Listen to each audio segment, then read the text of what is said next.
Hi everyone, this is the solution for that proof that was on page 177, number 3.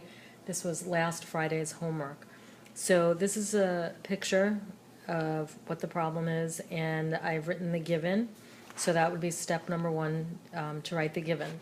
So we're trying to prove that, I'm going to do this in another color, that this piece here, RBSD, is a parallelogram.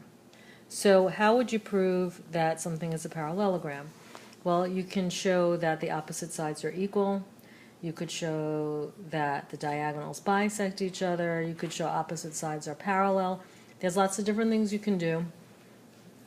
So that's our approach right now. We're not exactly sure how we're going to go. Okay, so we're going to use the information that we're being given. And the first one is this one. ABCD is a parallelogram. If ABCD is a parallelogram, then opposite sides would be equal. So AD is equal to BC. So that would be your step 2. AD is equal to BC. Now, I could also say that AB is equal to DC. However, that's going to encompass the yellow parallelogram and the whole parallelogram, so that might not be too helpful. However, we can also say that angle A is equal to angle C. So that's that angle and that angle. And now maybe you're starting to see that if you look at these two triangles, let me get another color. We already have two things to prove that these two green triangles are congruent. Now if we could prove that these two green triangles are congruent, then we could say that RD is equal to BS because of CPCTC, and then opposite sides of that polygon would be congruent, and then we could say it's a polygon. But we're getting ahead of ourselves a little bit. So for step number 2, the reason why you can say all those things is you would say opposite, oh boy, if I could spell that would be helpful.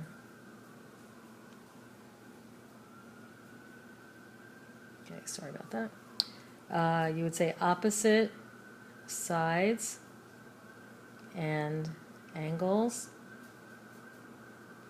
of a parallelogram are equal. That would be your step number 2. Okay, so going back to our givens.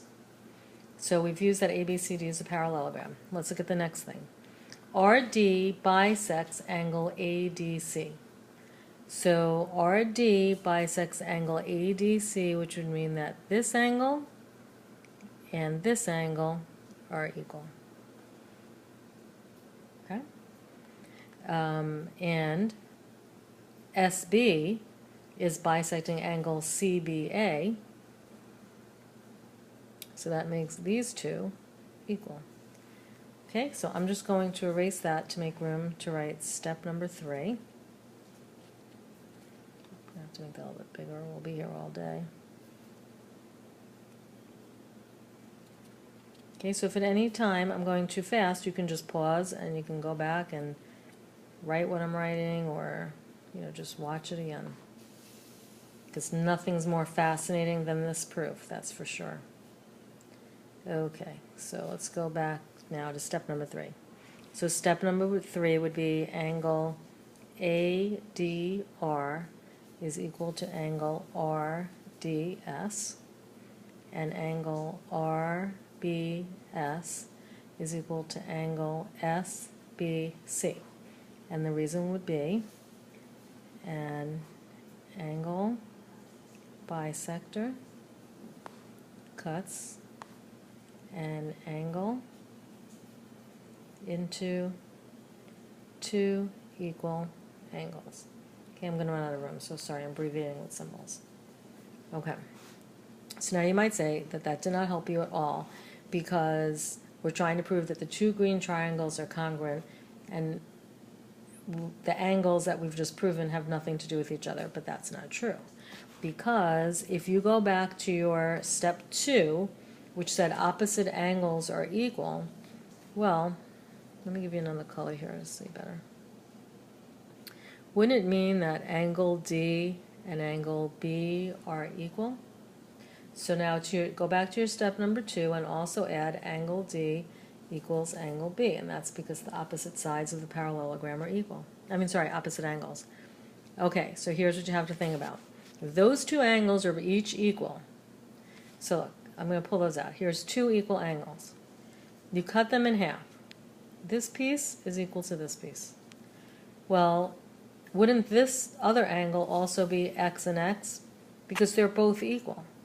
So yeah, let me put some numbers in there. That might make it a little bit easier for you to understand.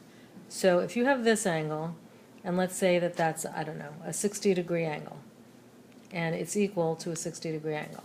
If I cut a 60-degree angle in half, I have two angles of 30 each. Well, if the other angle is also 60 degrees, and I cut it in half, it's also each going to be 30. So they're all equal to each other. All of those black angles with the lines on them, they're all equal to each other. So we just have to figure out a way to word that.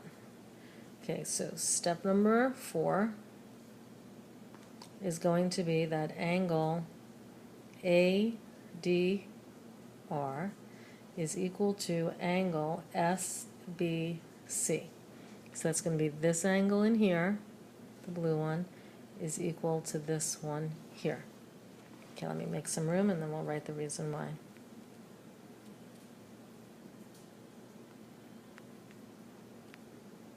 Okay, this is what you would write for number 4.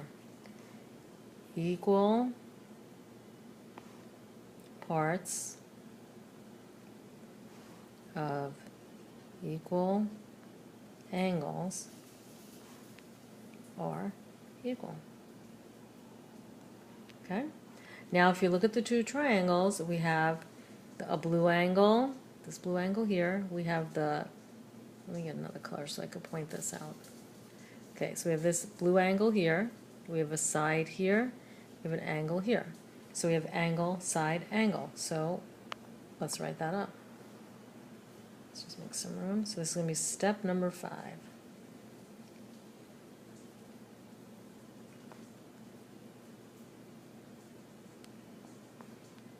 Okay, so 5 is going to be that triangle ARD is congruent to triangle SBC. Whoop. So number 5. And the reason for that is going to be angle, side, angle is congruent to angle, side, angle. Okay, we're almost there. If those two triangles are congruent, think about how you would get them to match up and put one on top of the other. You would have to take one and rotate it and match those, like two blue angles would have to match, the two sides with the black marks would have to match, etc. So when you do that, you will see, step number 6, that RD will match up with SB, and your reason will be CPCTC, because corresponding parts of congruent triangles are congruent. Okay, so now let's see what that means to us. I want a nice color. Let's go for purple. Okay, so what we just said is that RD, this purple line here, is equal to SB, this purple line here. Okay, weren't we trying to prove that this whole middle piece in here is a parallelogram? So we just proved that the opposite sides are congruent. So if they're congruent, it has to be a parallelogram. So that's our last step, which is going to be step number 7. Let me just make some room here. So it's only a 7-step proof. It's not that terrible. Okay, so number 7 is going to be RBS. What am I writing here? Oh my goodness. RBSD is a parallelogram. And your reason is going to be if opposite sides of a polygon are equal, then it must be a parallelogram. And you're done. Okay, so I hope this was helpful, and if you have any questions, you know where to find me.